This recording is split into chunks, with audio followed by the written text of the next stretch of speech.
It is the fourth day of the Genesis narrative, before a human foot has even touched the dirt, and the black expanse above the water is suddenly flooded with fire.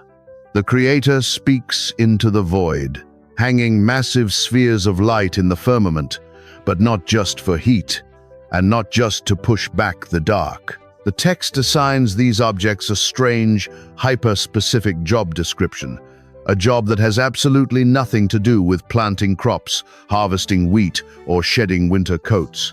Picture it. The earth is still wet, the animals do not yet exist, and the first piece of machinery is being installed in the ceiling of the world. Genesis chapter 1, verse 14, in the King James Version, says it plainly. And God said, "Let there be lights in the firmament of the heaven to divide the day from the night, and let them be for signs, and for seasons, and for days, and years." Stop right there. The modern English ear hears the word seasons and immediately thinks of autumn leaves, deep winter snow, the tilt of an axis, and shifting weather patterns. We read the verse and assume God is simply inventing the calendar year so humanity will eventually know when it will rain. But the Genesis sky was not built to track the weather. The lights were placed in the firmament as a massive, unbreakable clock designed to synchronize the dirt of earth with a schedule kept by the unseen realm. Read that again. The sky is not a weather vane. It is a celestial watch face. To understand what was actually hung in the firmament that day, we cannot rely on the modern dictionary. We have to look at how the ancients saw the stars. Turning to the Book of Jubilees, an ancient Jewish writing known to the early church as the Little Genesis and preserved whole in the Ethiopian Bible.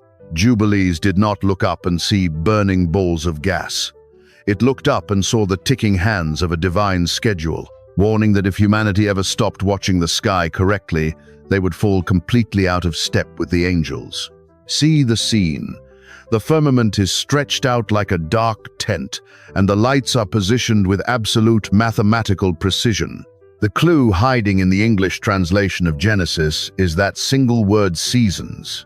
We assume it means spring, summer, fall, and winter. But take that English word back into the Hebrew it was translated from. The word there is moed, and moed does not mean weather. It means an appointed time. It means a fixed, predetermined meeting place, a sacred assembly. Sit with that. God did not put the sun and the moon in the sky to tell us when to wear a heavier coat. He put them there to signal a cosmic meeting time. When a mode arrives, it means a door between heaven and earth is opening. The lights were placed in the heaven to tell humanity exactly when to stand at that door. But if the sky is a clock, and the lights are the hands telling us when the appointed times arrive, what happens if someone tampers with the way we read the dial? The Creator hung a perfect mechanism over the earth to ensure His creation never missed a divine appointment. But the Hebrew word mode is not just a passing detail. It is the linchpin of a much darker, much older war for the calendar of mankind. If the lights were placed to signal the appointed times, what exact schedule are they keeping? Moses stands at the base of a smoking mountain in the Sinai desert, gripping a list of dates that dictate exactly when 1 million displaced people must stop their labor, build altars, and watch the sky. Leviticus chapter 23, verse 2, in the King James reads, "Speak unto the children of Israel, and say unto them, concerning the feasts of the Lord, which ye shall proclaim to be holy convocations, even these are my feasts." Stop right there. Look at that word feasts. We hear it and think of a festival, a banquet, a cultural holiday of eating and rest. But the Hebrew word Moses writes down, in the shadow of the mountain, is the exact same word Genesis used on the fourth day of creation. Maud. The appointed times, same word, same clock. Genesis built the clock. Leviticus hands us the schedule. God is not giving Israel a list of earthly traditions. He is giving them the timetable of the firmament. The lights placed in heaven for signs and seasons in Genesis chapter 1 are the alarm bells ringing to trigger the moed of Leviticus 23. Picture it. The camp in the barren wilderness, tents stretching to the horizon. The priests waiting for the moon to show a specific sliver of silver, waiting for the sun to hit an exact mathematical angle in the sky. When the lights hit their marks, the door opens. The meeting begins. But Moses adds another layer to the mystery. He calls these appointed times holy convocations. The Hebrew word there is mikra. Read that again. Mikra means a public reading, but its deepest ancient root carries the weight of a dress rehearsal, a practice run. Sit with that. When the Israelites kept the Passover, or the Feast of Tabernacles, they were not merely looking backward to remember Egypt. They were executing a synchronized rehearsal for an event yet to come. And the only way to know when to step onto the stage and perform the rehearsal was to read the gears of the massive clock burning above their heads. This is why the sky is terrifyingly important. The sun and the moon are not just providing light for the camp. They are dictating the exact moment heaven intersects with earth. If you misread the sky, you show up to the rehearsal on the wrong day. If you are on the wrong day, you miss the appointment. You are completely out of rhythm with the unseen realm. Now, hold that image of the turning sky, because there is a text that claims to know exactly how those celestial gears work behind the firmament. First, Enoch, an ancient Jewish writing preserved whole in the Ethiopian Bible, contains a section so strange, so intensely mechanical, that modern scholars simply call it the Book of the Heavenly Luminaries. I hold this as their telling, not as proven fact. But Enoch does not just look at the stars and write poetry. He is given a tour of the control room. He describes the actual machinery of the Genesis sky, documenting the specific portals, the precise math, and the invisible chariot tracks of the sun and the moon. Moses gave us the dates of the rehearsal, but Enoch claims to hold the blueprints to the clock itself. Moses handed the Israelites the schedule for the appointed times, tethering their worship to the lights in the firmament. But behind the blue curtain of the sky, the Book of Enoch describes a mechanical perfection that defies human comprehension. Just how many gates does the sun have to pass through to keep heaven's time? A man covered in sores sits in the ash of a ruined life while a whirlwind violently shreds the desert air. The voice of the Creator speaks directly out of the rotating storm, bypassing the man's suffering to interrogate him about the mechanical structure of the universe. Job chapter 38, verse 33 in the King James reads, "Knowest thou the ordinances of heaven? Canst thou set the dominion thereof in the earth?" Stop right there. We hear the word ordinances and think of spiritual rules or vague moral commands. But the Hebrew word in the text is chukah. It means a fixed law, a physical boundary, an engraved limit.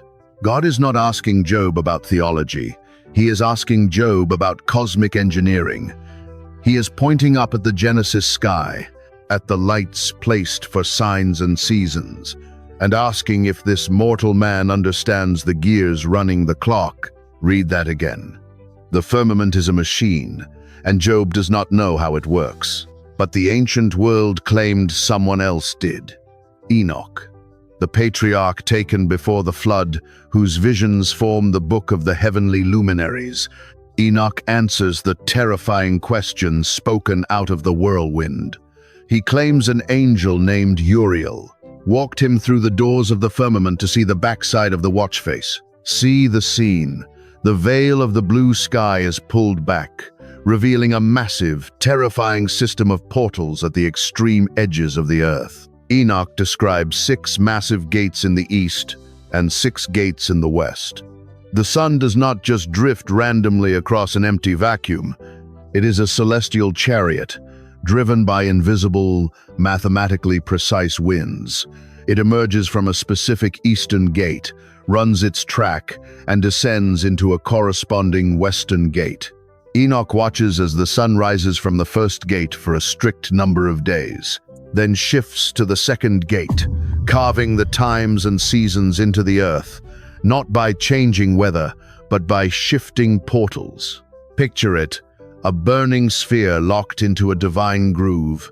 The moon follows its own intricate track, passing through the same gates, expanding and contracting its silver light according to a fixed heavenly statute. The winds act as the horses of heaven, pulling the luminaries along invisible, unbreakable rails. I offer it as that, one tradition's record. But this ancient blueprint was fiercely guarded by priests because it carried a devastating implication. If the sun and moon operate on physical tracks through specific gates, then time is not fluid. It is an immovable architecture. The sky is a vault of moving parts, ticking down the mode, the appointed assemblies of Leviticus, with absolute zero margin for error.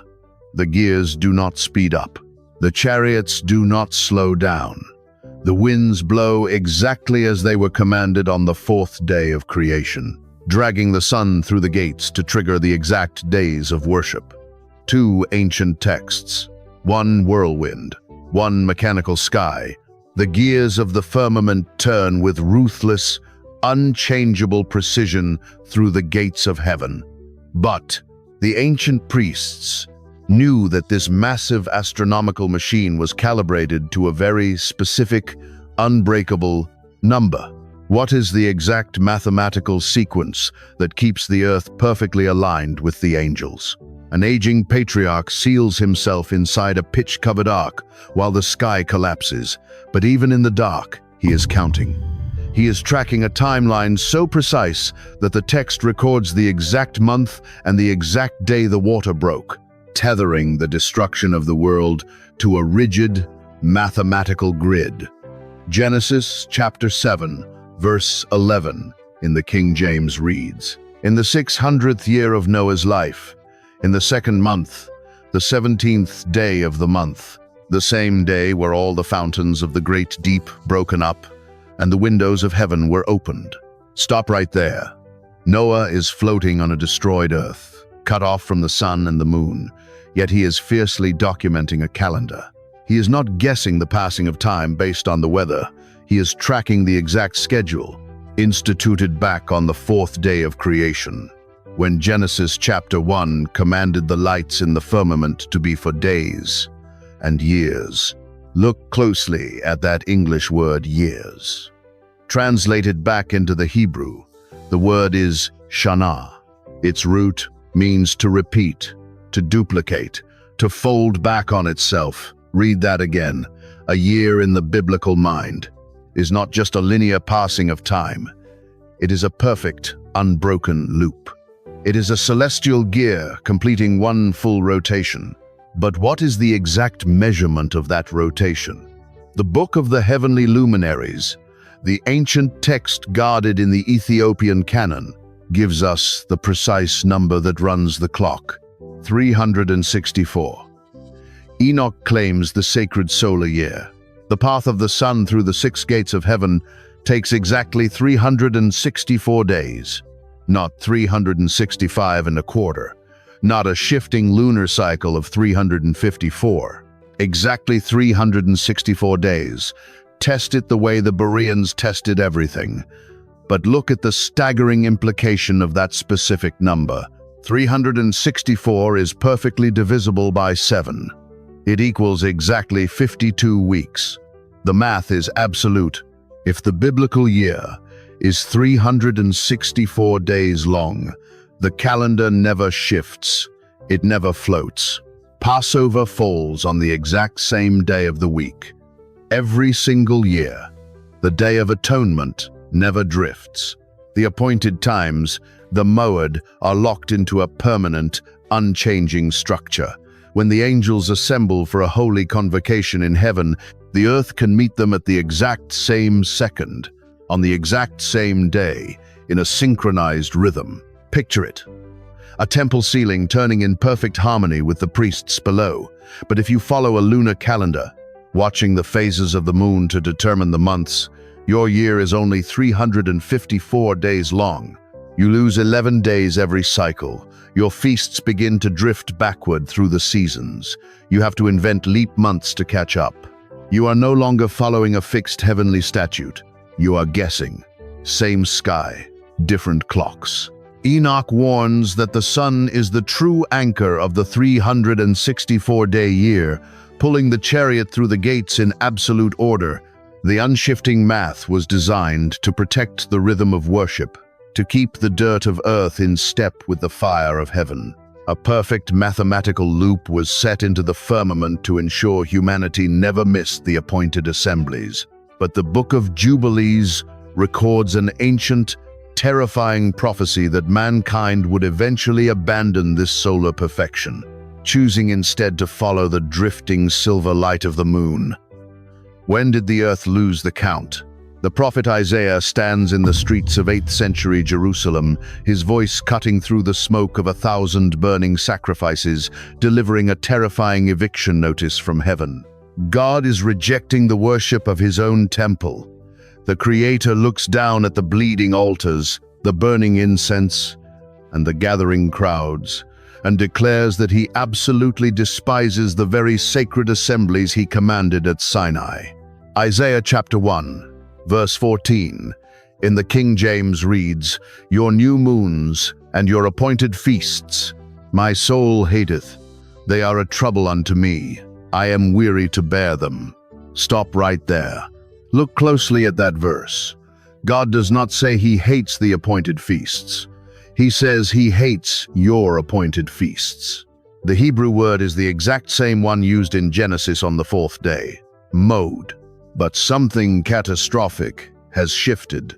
The divine schedule has been hijacked. Back in Leviticus, God called them my feasts. Now, in Isaiah, he calls them your feasts. Why the divorce? Because Jerusalem is no longer looking at the correct clock. They are showing up to the rehearsal on the wrong days, executing the exact right rituals in an empty room, completely out of sync with the angels. Read that again. Right rituals, wrong time. How did the priests lose the time? The Book of Jubilees recorded a blistering prophecy about exactly how this would happen. Long before Isaiah stood in the streets, Jubilees warned that humanity would eventually abandon the perfect 364-day year anchored by the sun and begin tracking the mode entirely by the moon. See the scene. The priests standing on the Temple Mount, blowing trumpets at the sight of the new moon crescent. They think they are triggering the divine appointment. But Jubilees chapter 6 warns that the moon will disturb the seasons and come in from year to year 10 days too soon. Because the lunar cycle is shorter, it drifts backward through the seasons. It violently pulls the feasts out of their anchored slots in the firmament. I hold this as their telling, not as proven fact. But Jubilees warns that because of this lunar obsession, humanity will forget the days of the covenant and walk according to the feasts of the Gentiles. They will mistake profane days for holy days. They will accidentally eat on the days of fasting and fast on the days of joy. Sit with that. When a priest blows the shofar on the wrong day, the door in heaven does not open. The blood of the goat is spilled on the altar, but the heavenly tabernacle is closed. It is an empty theater. The Genesis sky is still turning, the sun is still passing through the Enochian gates, but the dirt of earth has completely lost the rhythm. Same sky, broken calendar. The clock was corrupted by staring at the wrong luminary. The Genesis mandate that the lights were placed for signs and seasons was fractured when men began to let the shifting silver of the moon override the unshifting gates of the sun. One prophet in Jerusalem watches God reject the displaced calendar of a drifting moon. But Jubilees suggests this corruption was not just a human mathematical error. Who taught humanity to misread the firmament and deliberately decouple Earth from the rhythm of the unseen realm? 200 beings step onto the rocky, wind-scoured summit of Mount Hermon, looking down at the tents of humanity. They are not just descending to take the daughters of men, they are carrying the illicit math of the sky, bringing down the secrets of the firmament to weaponize the calendar against the earth. Moses stands on the edge of the promised land and strictly forbids Israel from staring too deeply into the mechanics these beings corrupted. Deuteronomy chapter 4, verse 19, in the King James reads, "And lest thou lift up thine eyes unto heaven, and when thou seest the sun, and the moon, and the stars, even all the host of heaven, shouldest be driven to worship them, and serve them, which the Lord thy God hath divided unto all nations." Stop right there. Look at the word driven. We think of it as a vague spiritual drifting, but the Hebrew word is nadach. It means to be violently thrust away, to be pushed out of a boundary, to be seduced off an established path. Moses is warning that the sky is dangerous. If you let the host of heaven capture your focus, the luminaries will physically push you out of the appointed time. Read that again. The sky can drive you away from heaven. How does a star push you off a path? First, Enoch names the exact entities who weaponize the firmament, the fallen watchers. Enoch chapter 8 records their specific crimes. A watcher named Kokabeel taught the omens of the stars. Another watcher named Sariel taught the course of the moon.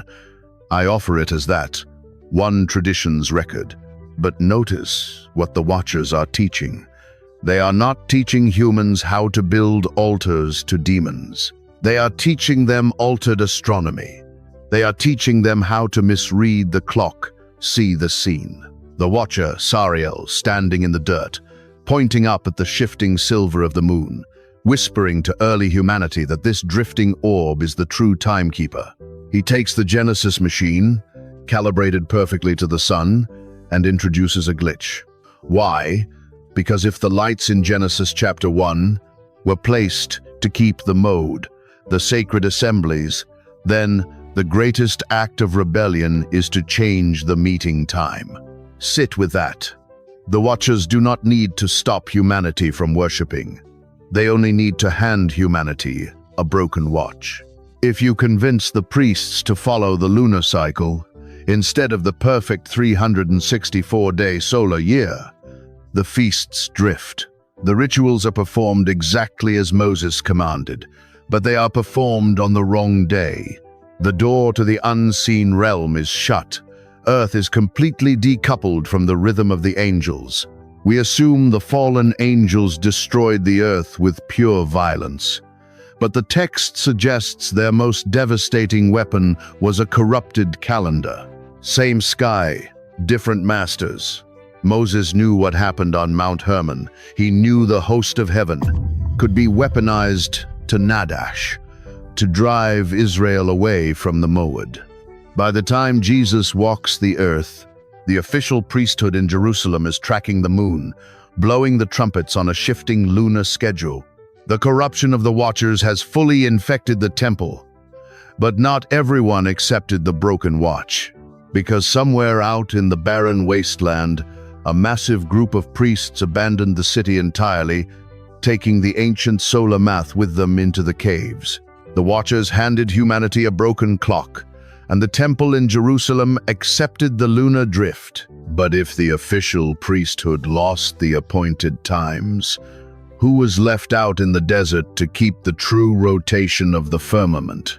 2,000 years ago, a sect of furious priests packed their sacred texts into clay jars, turned their backs on the massive, burning altars of Jerusalem, and walked away into the blinding heat of the Dead Sea. They did not abandon the city because they hated the law of Moses. They left because the men running the temple were reading the wrong clock. Ezekiel chapter 44, verse 15 in the King James reads, "But the priests, the Levites, the sons of Zadok, that kept the charge of my sanctuary, When the children of Israel went astray from me, they shall come near to me to minister unto me. Stop right there. Look at that phrase, kept the charge. The Hebrew word for charge is mishmereth. It means a watch, a guard, a specific, synchronized shift of duty. Ezekiel is prophesying about a strict line of priests, the sons of Zadok, who refuse to break the rhythm when the rest of the nation goes astray. Read that again. A remnant priesthood keeping a very specific watch. In the winter of 1946, Bedouin shepherds stumbled into the caves of Qumran and shattered those clay jars, unearthing what we now call the Dead Sea Scrolls. We hear about the scrolls and think of the book of Isaiah or the Psalms. But hidden among the prophets, archaeologists found something entirely unexpected. Spreadsheets. Dense, mathematical, calendrical documents. See the scene. Men sitting in the dust of the Judean wilderness, miles away from the official temple, obsessively tracking the sun. The Qumran community, who believed themselves to be the exiled sons of Zadok, wrote entire scrolls dedicated to the rotation of the firmament. Scholars call them the calendrical documents, or the Mishmarot texts. These scrolls explicitly cross-referenced the 364-day solar calendar of Enoch with the priestly shifts of the temple. They were not out in the desert to hide from Rome. They were out in the desert to keep the Moed. Picture it. While the high priest in Jerusalem is blowing a trumpet for the new moon, celebrating Passover on a shifting, drifting lunar schedule, the priests in Qumran are sitting in total silence. They are waiting for the exact mathematical alignment of the solar year to trigger the true appointment. Solar time, not lunar time. I hold this as their record, not as infallible scripture. But the Qumran priests viewed the Jerusalem temple as profoundly defiled, not just by corrupt money, but by corrupted astronomy.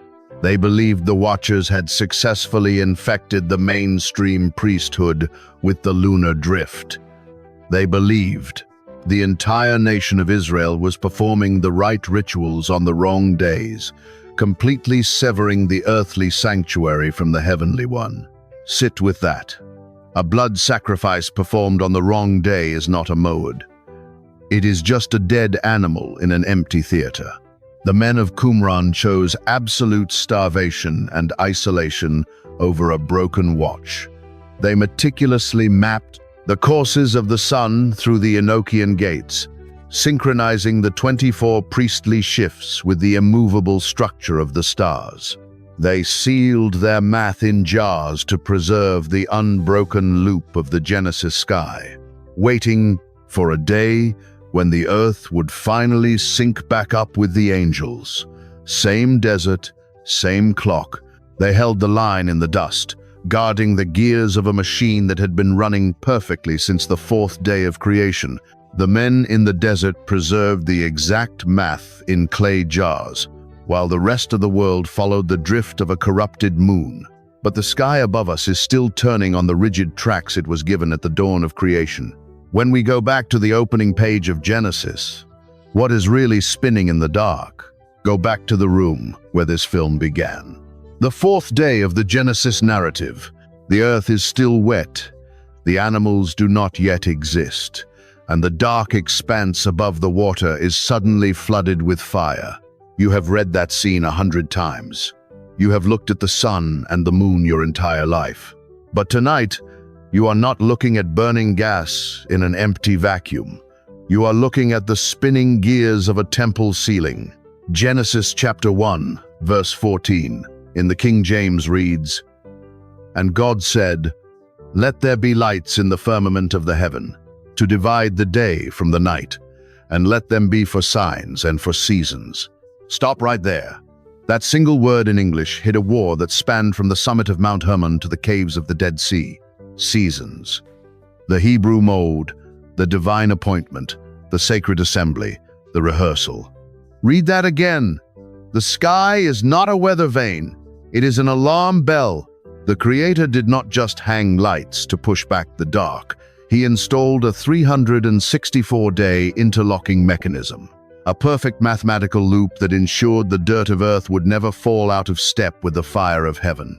The sun, driven by the invisible winds through the 6 gates of Enoch's vision, ticks down the schedule of Leviticus with absolute, unyielding precision.